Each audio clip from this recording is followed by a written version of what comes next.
Hi everybody, welcome in. I can't believe this, but I just did a video and I don't edit my videos, as you all know, and that's why you love my channel so much. So welcome in everybody. I'm in Canton, Ohio today, and I was in Springfield just the other day, so when people say I get around, it's totally true. There's no lie there. I'm in Canton, Ohio, and I'm at a wonderful home, and I bought this button collection, and I wanted to show it in place. I wanted to honor the person that collected these buttons before me, and it was two lovely women. It was Mary and Joan, and I don't give out last names for privacy of the family. And these two ladies, what a collection, and what an amazing privilege it is to own this. So these are Bethlehem pearl, they're mother of pearl, and they're carved, and who wouldn't love these religious motifs? And I'll zoom in on a few of them. So why I wanted to do this video, I wanted to reignite my passion for button collecting, and I wanted to encourage other collectors to really take a look at antique and vintage clothing buttons. So I'm so glad to be here. I'm so glad to bring you along while these pieces are in a closed estate, and I wanted to document this incredible lifelong collection of clothing buttons, and the ornate nature of this entire collection is very evident in the quality of these mother of pearl buttons. I will be bringing this back on eventually and go very slow per tray and per card, and then I'll back out. I don't want to show the house, because I don't feel it appropriate to show an environment, but I will show these on the opposite wall. These are Jacksonian buttons, very rare to find that many of them. An honor to own this card or tray full, and each one is labeled on the front here. Well, most of them are labeled with the back mark, and button collectors are very kind of staunch with the information of keeping information on the back of the buttons on the front of the card once they're mounted down, and these are so beautifully laid out in this design. And then we'll go over to this card, and this is again Division 1. Just like these on the other card, they are pre-1918, and these are all florals, and look at the realistic shapes. Button collectors love to assemble an oval, an extra large version, mixed metals, brass, zinc tin, nickel silver, and then the shapes like this realistic leaf. So they wanted an extra large, an oval, a shape, extra large here, a large, a medium, and then a small. Look at the way this woman laid these out so beautifully on this card. The labor of love that goes into finding these buttons and then displaying them so beautifully. It takes something that's a utilitarian object to close your clothing, and to, be utilitarian into something that is true artwork and should be revered by the craftspeople that did these beautiful miniature works of art. And I've often said, and will continue to say, it was an easy transition for me to buy body adornment and jewelry, and then clothing buttons, because it's basically jewelry for clothing. Look at that Victorian one in the center. That is just a magnificent, magnificent, naturalistic, hand-created button. Just incredible, incredible card. I'll pause you now and take you down the hallway. So you're back with me, and I came into the first bedroom, and I'm going to kind of hurry this along a little bit because there's so many cards and so many trays, and then a lot of loose buttons too. I believe these are by Shirley or Stella Shaw. They are jasperware buttons. These are more contemporary. They're made to look like Wedgwood, and then there's the blue and white card here, and then there's a smaller blue and white card here, and then we've got this very unusual salmon and red color right there. I believe that these are most likely, like I said, by Shirley or Stella Shaw. Sometimes these are by Ranzinski, and I'm not sure because I don't see the back marks on these, but they will be signed because they're considered contemporary studio buttons. I believe that these cards were likely not only made but assembled in the late 1970s, And look at some of the motifs, how beautiful and wonderful. The one in the center is known as a Kate Greenaway design of the ring around the rosy. That's an old design that was remade. The Imp of Pain right there. The Imp of Pain was a button that was Victorian. And then you've got the cat with the salamander. These were antique buttons that were then recast and made into two-part white and blue porcelain. But look at this card. Magnificent detail on these studio buttons. And for new and basically, quote, contemporary, aren't they magnificent? And again, framed and put on the wall like the true art that they actually are. And then I will step back a little bit and show you this part of the room. And you can see how much work I have to do, you know, to get these down and get them loaded. I'll zoom in here and we'll start on this side. So these are black and gold glass. These are Czechoslovakian glass buttons. Beautiful detail. And look at the different designs with that metallic gold over the surface. These are Victorian buttons around 1860 to around 1890. And these are mixed materials. Again, brass, die-formed, pressed, nickel silver, steel cup, let's see here, zinc tin, nickel silver, some very unusual ones. And this one looks like a veil button, which would have been a weight on a bride's veil. Then we'll go into these. These are all China buttons. And what's unusual about this card, look at the different colors. You would think that this would be, quote, contemporary. These are all very early, 1860. 1870, and look at the colors that they were using back then. What's unusual about this card is they're considered whistle buttons. So there's one hole on the front, and then there's two holes on the back of each button. Why they did that? It wasn't only a design aesthetic, it was also used to protect the thread from wear. So when they would sew them onto the clothing, the thread would go down into the hole, and then it would not wear as much. So, like the two-hole sew-throughs would wear and you'd have to re-sew your buttons fairly constantly. But again, these were just utilitarian buttons made to, use on clothing. And look at their miniature works of art. Truly. We go into this card, more Victorians. Again, I'll have to look at the subject matter, but each one has a little picture.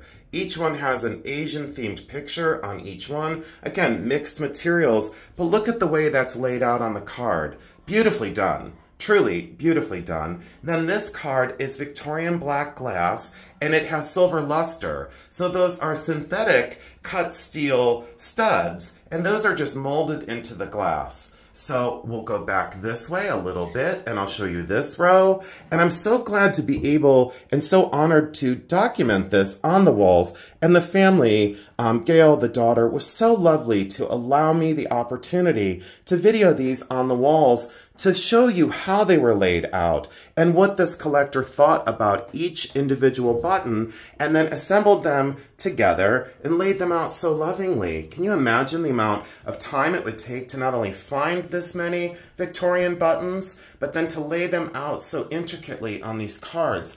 I have seen now, in my time of doing this, I've seen about 12 different collections that were nationally known. These are Jenny Lind buttons as well. These are tiny little Jenny Lind faces, and they're waistcoat buttons. So those are all glass set in metal. I hope those were in focus, because I don't want to start my video over. And then we go up to more Victorians here.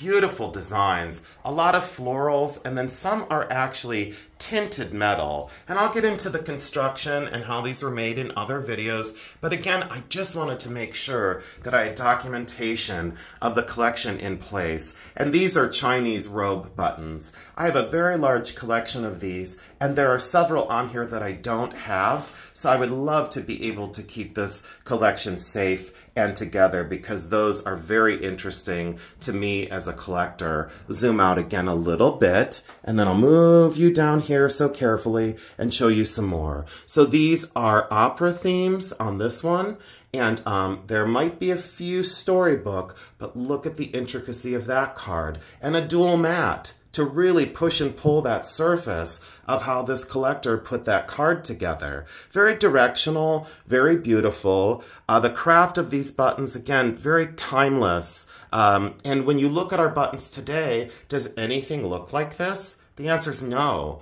because our buttons are just useful. These were highly decorative, and it was a way to show wealth. Back in the day, these collectors were very, very conscious of the fashions of the time as well. This card is all automobile, so they're all cars. Again, we have older mixed with contemporary studio. Looks like a Shirley Shaw or a Ranzinski, both in those three. One with the word Indiana. When you compete with buttons, because there is national competition, you want to see text. The dog is back. Yay! The dog is back. You want to see text. You want to see different forms. You want to see different materials. And this card is a perfect example of a competition card that was made to compete to get an award. And I'm sure that this card probably did. This card is slightly more interesting to me because it's antique and it's all period. Again, these are Division 1, so they would be pre-1918. Look at the intricacy of the designs. And I should really be getting up much closer on some of these. Again, the back marks are put there as well. And then we've got a mixture of materials again. But look at the intricacy of the designs. How fancy, ornate, and look how small. I've often said in my videos before, it's much more difficult to make something ornate in a small scale because the details are so much finer. So I'm going to show you guys the dog, actually. I'm going to zoom out because where did you go, sweetheart? Can you come here for a second? Where'd you go? You left me. Not anymore. Look, my best friend is back. What are you doing? Why are you going so crazy? Hi. Welcome back to the festivities. You are the button mascot, aren't you? You're adorable. Yes. Come here. Let me see your cute little face. Show my viewers your cute little dog face. Look at how sweet you are. Oh, I love you. Are you going to stay with me now? Okay, well, we're going to go in the hallway. Come on. Let's go in the hall. Let's go in the hall together. Come on. There we go. So there's some hanging in the one restroom, and I don't want to go in there just yet because they're basically China buttons, and I'll bring those in a later video, but look at the way she lined these down the hallway, almost like a border. And I loved these because these are waistcoat buttons, and I'll zoom in on some of these so you can see the detail. Look at the color of the glass.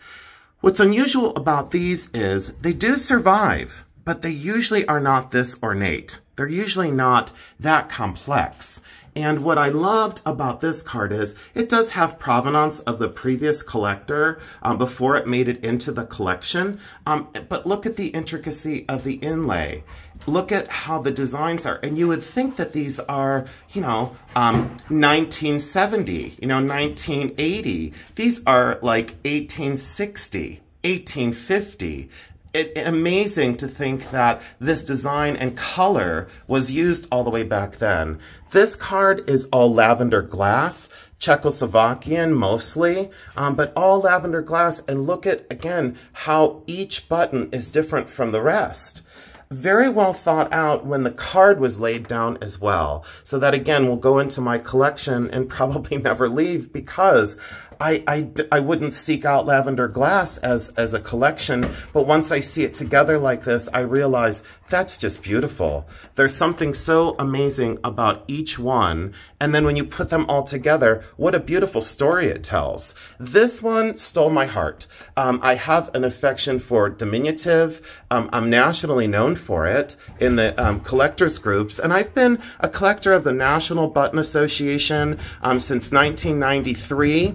National, and then I was a part of the Akron group from 1997 through around 2010 or 2012, and then I just found, other passions in my collections, but these are all diminutive. Look how small. And I always say to people, these should have been lost to time. You know, these should have been, I always say, these should have been vacuumed up in the 1940s, you know, by someone who didn't realize that one of these had fallen out of Grandma's buttons tin. And again, a survivor of our past that needs to be revered. And what says better than fashion and Victorian fashion than all of these colors and all these mixed materials? Who would have thought that someone would have sat down and made, you know, 6 little cut steel and then riveted into this tiny little surface? The labor of love it took to create these back then, just for clothing. That's why I wanted to bring you along today. And I guess I always look for a lesson in my videos, and let this card be a lesson. These are diminutive enamels. They're all enamel on what appears to be brass. There may be some that are nickel silver, but look at the enamel work and the intricacy of those. Again, I could talk about that card for over an hour, but I don't want to hold this family up from getting back to their home. These are all paperweight buttons. Most of them are contemporary. I believe some are by Goodyear. I'm not sure exactly of a few other makers, but some of them are signed right in the cane. Most of these are from the late 1960s and into the 1970s, but they look exactly like glass paperweights that are miniaturized, and on most of them on the back, they're either self-shank, which is a glass loop, or there is an inset brass wire or a steel wire to then make a loop on the back so that you can sew through them. These were never intended to be on clothing. These were only intended to be beautiful objects of virtue. Objects of virtue that more wealthy people would collect as a miniature gumball machine, a teapot with millefiori, sulfide buttons. These are interesting. Sulfide buttons of political figures were very common. Sulfide button of Santa, I've never seen it before. And again, this millefiori, underneath that, some people call it Muri. I don't disagree, but I won't fully agree on that one, on that technique. But wonderfully displayed again in this beautiful, beautiful case that hung on the wall. These down here are, these are considered lacy glass, and they're synthetic of fabric. These are all 1870. Really beautiful lusters on those. Let me pause you because I'm going to go into the next bedroom. And here we are in the back bedroom, and I feel so alone because my dog left me. My tiny little baby dog left me, but I'm sure she'll be back. I'm almost 100% sure. These are by Brooks. It's Edith and Alan Brooks, and these are hand-painted on what's considered casein. Casein was a relative of Bakelite, and you all know that I love my Bakelite jewelry. Look at these very, very ornate and very detailed buttons.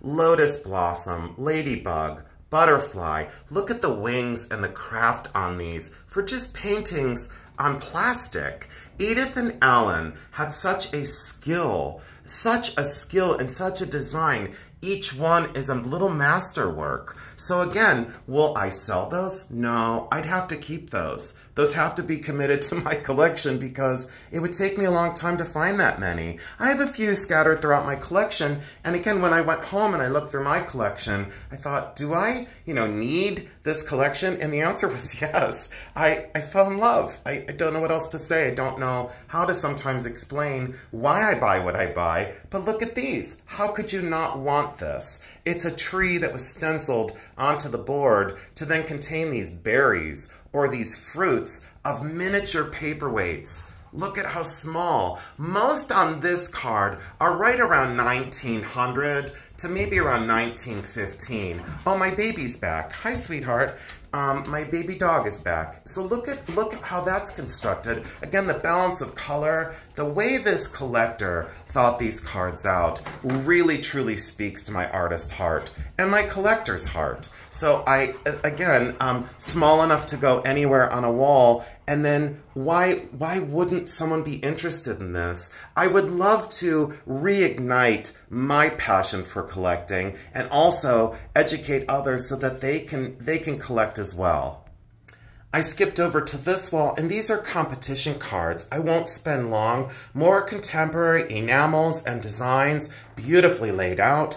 And then this one. Look at that card of enamels. Most are cold enamel on this one, or painted enamel, not Limoges fired. That's a Japanese button right there in the center, and that one spoke to me immediately. As soon as I saw the collection, that one really resonated with me. And then we'll go down and look at this one. Same idea, cold painted enamels, but again they went with shapes, butterfly, playing cards, a lot of objects. Why button collectors went so crazy for studio buttons in the 60s and 70s was they were whimsical. They were very affordable. Now, not so much. This card would be very difficult to put together these days. It would be very difficult to assemble that.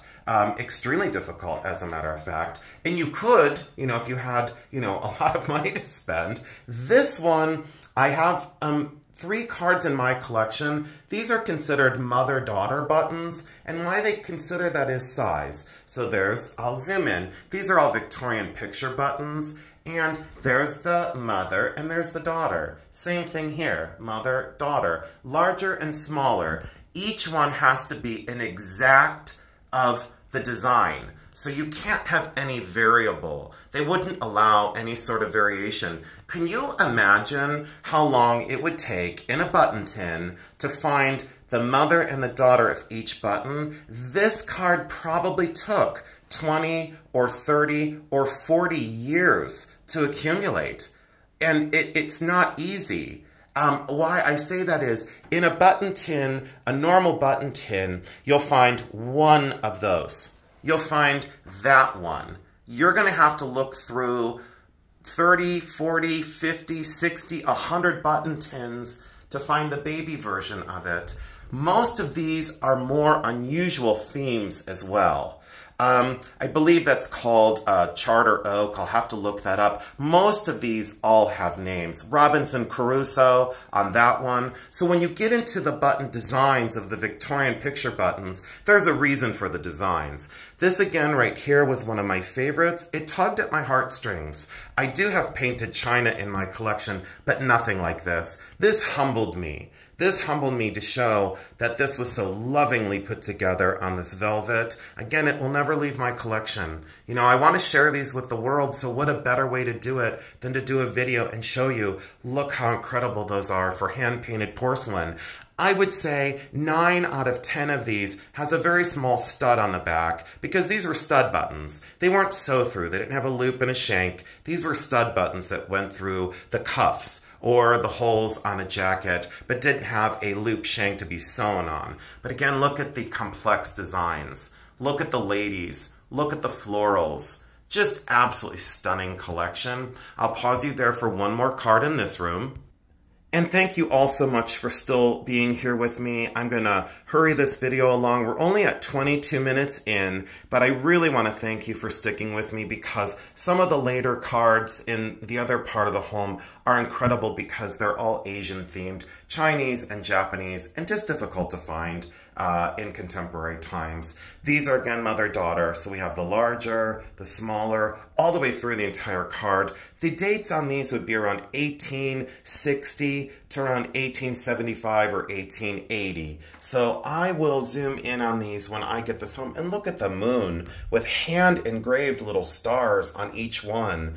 The labor of love that it took to put these together. And some of these buttons, so you know, when we as collectors have found one damaged and took some of these apart that were highly damaged and couldn't be fixed, some of these buttons have up to 7 layers. 7 layers of things, whether it be glass, celluloid, zinc tin, brass, steel, nickel, silver. A lot of these buttons were multiple layered to be put together. And that is, again, another testament to the craftspeople that were making something that was merely utilitarian. I believe this one, that might be Sandra Bernhardt on that button. I believe that it is considered Sandra Bernhardt. I'll have to look that one up. But I'll pause you here and go into the next room, and then we'll be done for the day. Another competition card that was put together in probably the late 1960s or 1970s. All windmills. How difficult would that be to put together? Very. So you have an oval, you have the realistic shape, you have a cross stitch, a mixed material, a decal transfer, a Victorian. There's just a way and a method that when they put this together, it showed the history of the design through the years. And what an amazing, amazing documentation of buttons that were all windmills. That is incredible. And then we'll go over to this wall. I'll just keep you with me. We'll slowly go over to this wall as I trip. I'm so clumsy.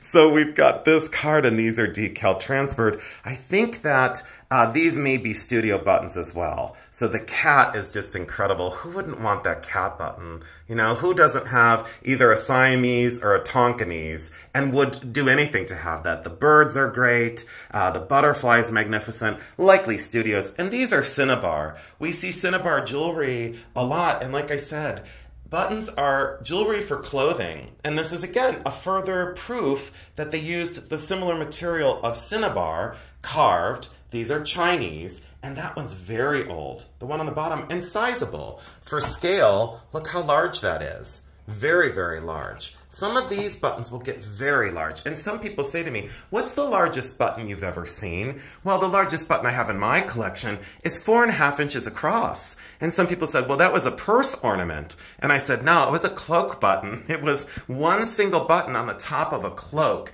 These are all Victorian black glass made to simulate cut steel. Very, very cool. And I love the floral design of the layout of the card. Look how cute and very pretty that looks as made into flowers. We'll look at this card, which is all crocheted buttons. The labor of love that goes into crocheting. Anyone that crochets and knits would know how difficult that is to create these tiny little miniature buttons. I think some of the smaller ones are Dorset. I think they're considered Dorset buttons, and you could look that up because there's a whole bunch of information online about Dorset buttons and the history of Dorset buttons. We get into this card, very unusual Victorians, mixed materials, plaids, paisleys, and designs. Again, large all the way through small or medium on this card. There is a gauge that you can lay over the buttons to see which size they are by the standards of the National Button Association, the group that is in charge of all the button collecting and all of the shows. Also, you might say to yourself, do they really have button shows? The answer is yes. There's always a national show, I think at least one every year, and they change the state in which it was. One year I went to the national because it was in Columbus, Ohio, and I'll tell you, what an amazing group of elegant, smart, beautiful women. Most were women. I think I was maybe one of four men that were there, and the other guys were just magnificent. And I forged such a friendship with some of these people. And one of my little best friends, and she was so small, her name was Peggy. She was 101 years old. And I always made it a point to sit next to her at the meetings because she was such a wealth of knowledge and she was such a force to be reckoned with. And boy, she was fiery. And that's why she lived to, you know, I think she lived to 101 or 102. And I will always hold that memory dear. And every time I looked at buttons from that group, I remembered Peggy and sitting with her and sharing those important times. And I guess I should say I was fortunate. I was very fortunate to meet some of these women. And then through collections like this, I think I met the woman once that owned this collection at Akron's group. I'm 99% sure I did. And yet I still get a chance to know her through this powerful, lifelong collection of passionate collecting. These are all buckle buttons. Again, these are Victorian. So these are around 1860 to 1890. Loved that card. All the same thing, but think about how many trays you would have to go through. How many collections would you have to go through to find that many buckles? To find that many different design of buckles. Cut steel, dyed, and remarkable craft on these.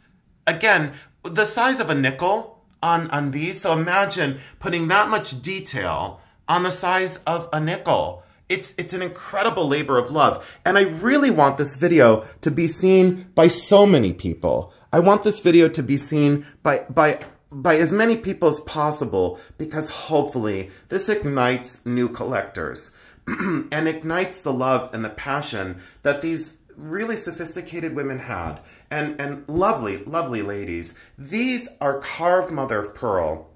Most are in the either green snail or abalone family. Just look at the shapes and how beautiful.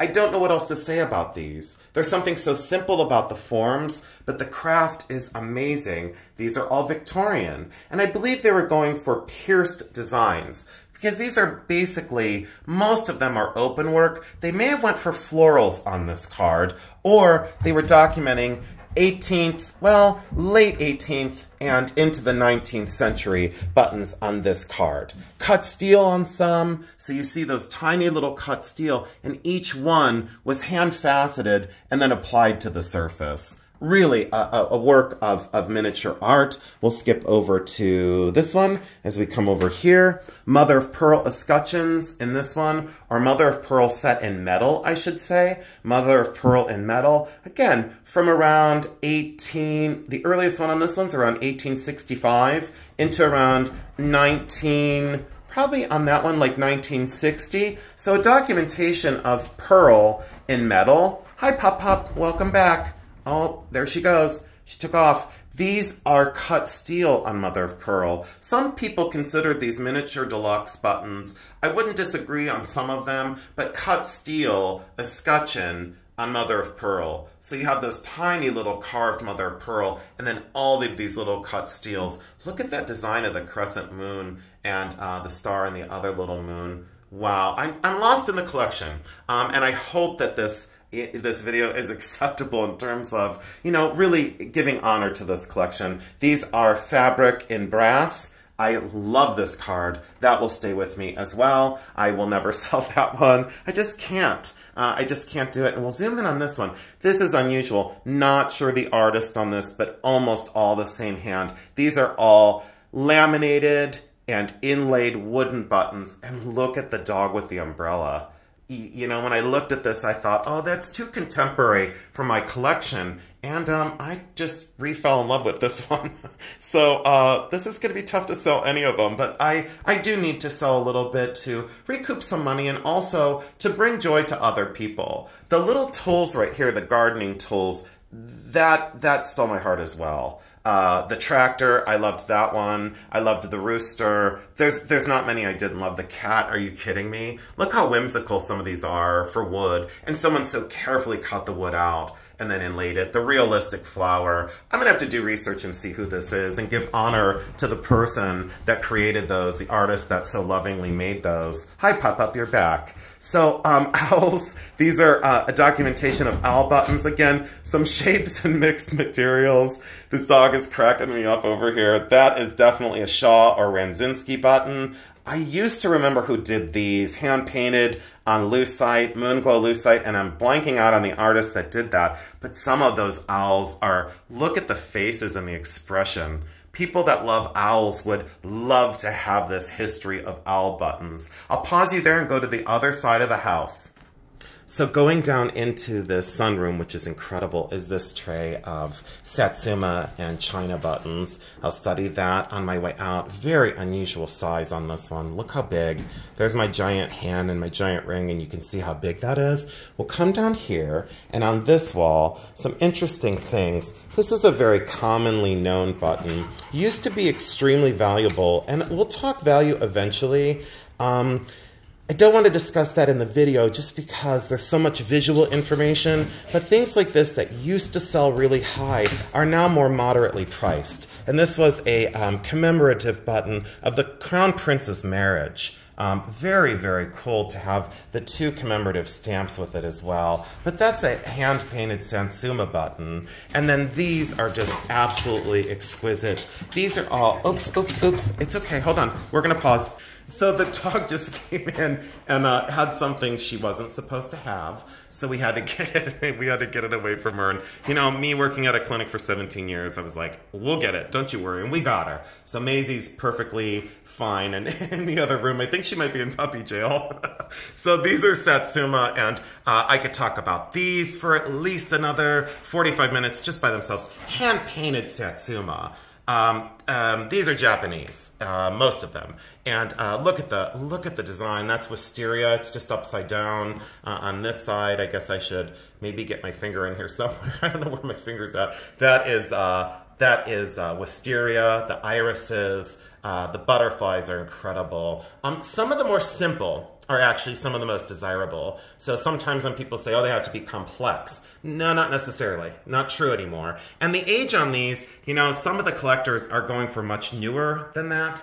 So I'll come over to this wall, and I just wanted to show you, these meant the world to me. These are Limoges enamel. They're right around 1870, and these are probably some of the finest Limoges enamel. It puts my collection to shame. These are just some of the most amazing, and to have the whole set, look at the different scenes. Each button is so carefully hand-painted and fired enamel, and then again, cut steel border around each one. Just incredible craftsmanship to put that together. I wish I could get a better, there we go. There we go. There's a better view as I cover my microphone on my phone. And then these are lithographed celluloid. People thought that these were paintings on ivory back in the day. They're not paintings on ivory on these. There are pixels on each one, and if you look very carefully, they are pixeled, so you know that that's printed. Some collectors thought that they were paintings on ivory. They are not. They are much newer than that. They are reminiscent of the 1600s and 1700s watercolors on ivory, but these are all celluloid. So they're almost like a facsimile of earlier buttons, which doesn't, to me, it doesn't bother me because I think that that's true artistry, to make something look like miniature paintings on ivory, which are just plastic. And to make that survive and not give way is incredible. Look at the little faces in these.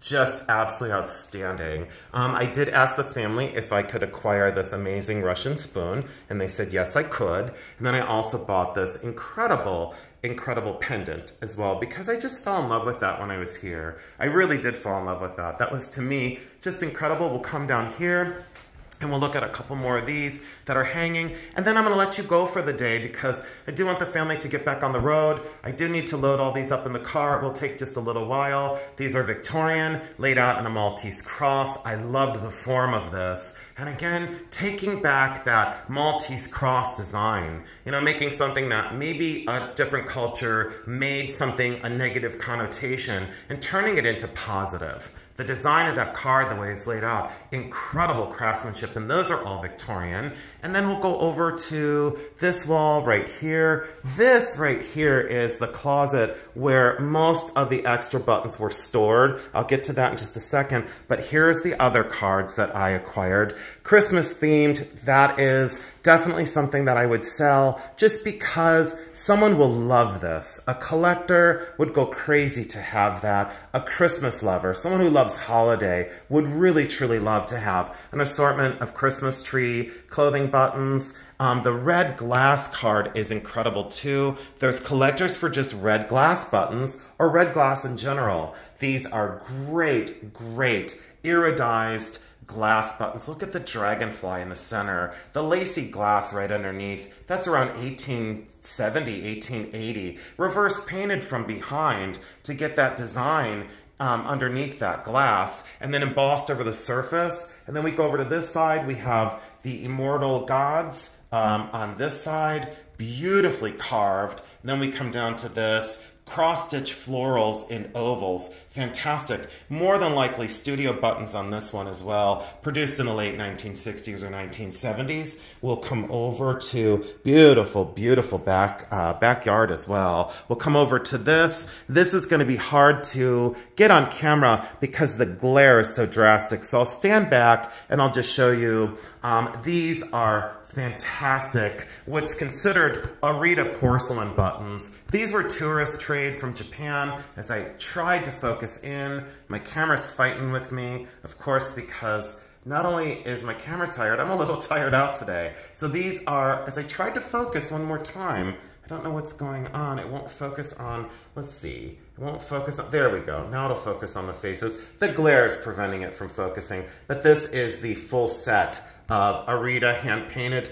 Each one is hand-painted. And those were for the Caucasian trade, to be brought back home, wartime. These are also, I believe that these are all Japanese. Some are Chinese that are mixed in, but most of these on this wall are in fact Japanese. This is one of my favorites. And I have these in boxes. I have these as box sets in my collection, but I'm gonna put this up on my wall as soon as I get home.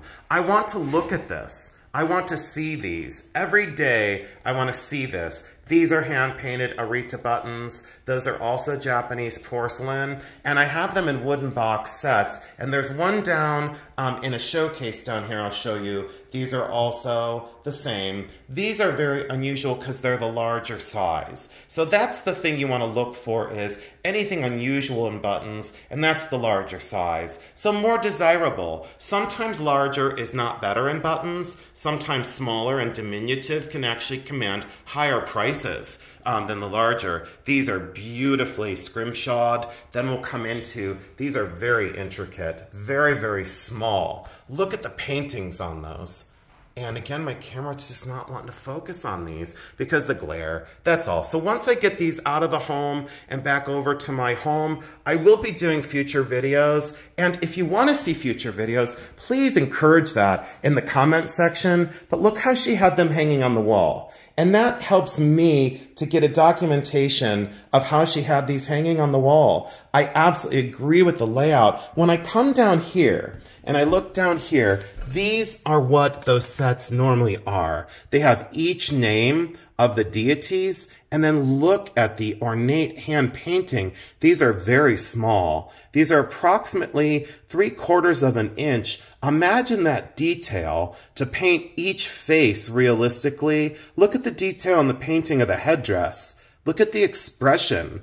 These look very lifelike. These are very ornate and very lifelike. I'll set that down. Most of the time these have the identifying papers. And look, there it is. The identifying paper is right in the lid of this very lightweight, almost balsa wood box that these sets came in, and they were tourist trade. So there's every deity that is then in this box and in this set. So that's the exact set that goes in this box. And here are, it appears to be the other boxes for other sets. Well, maybe there's some in that one, which is great. So there's the outside. And again, these are Arita buttons from Japan, and they were retailed through several different manufacturers. I'll put these back in here this way. I'll put the lid back on, but look at that for a boxed set. Isn't that incredible to think that these were, purchased way back when, and still, look at, some of the prices of these too. There's an ebb and flow of that.